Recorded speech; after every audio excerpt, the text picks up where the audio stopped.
Ukraine রাশিয়ার আক্রমণ থেকে নিজেদের রক্ষার সক্ষমতা বাড়াতে ফ্রান্সের তৈরি ১০০টি রাফায়েল F4 যুদ্ধ বিমান এবং উন্নত আকাশ প্রতিরক্ষা ব্যবস্থা পাবে।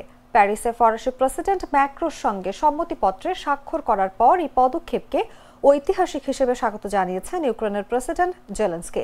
২০৩৫ সালের মধ্যে বিমান সরবরাহ শেষ হওয়ার পরিকল্পনা এবং চলতি বছর ইন্টারসেপ্টর ড্রোনের যৌথ উৎপাদন শুরু হবে। যুদ্ধবিমান ও রাডারগুলো ইউক্রেনের আকাশ প্রতিরক্ষা শক্তিশালী করবে, যা রাশিয়ার দূরপাল্লার হামলা মোকাবিলায় গুরুত্বপূর্ণ। রাশিয়ার ড্রোন ও ক্ষেপণাস্ত্র হামলায় দেশজুড়ে বিদ্যুৎ বিভ্রাট সৃষ্টি হয়েছে। ম্যাক্রো বলেছেন, এটি ইউক্রেনকে যে কোনো পরিস্থিতির জন্য প্রস্তুত করতে সাহায্য করবে। চুক্তির অর্থায়ন নিয়ে জটিলতা রয়েছে। ধারণা করা হচ্ছে ফ্রান্স ইউক্রেনের বাজেট পর্যালোচনা করবে এবং সম্ভবত ইউরোপীয় ইউনিয়নের যৌথ ঋণের দিকে নজর দেবে। তবে জব্দ করা রাশিয়ান সম্পদ ব্যবহার সমষ্টিগতভাবে চূড়ান্ত হয়নি। ইউক্রেন ইতিমধ্যে ফ্রান্সের মিরাজ ও মার্কিন F-16 বিমান ব্যবহার করছে। জেলেনস্কি পরবর্তী সামরিক সহায়তার জন্য স্পেন সফর করবেন। চলতি সপ্তাহের শেষে গ্রিসের সঙ্গে গ্যাস চুক্তি সম্পন্ন হয়েছে।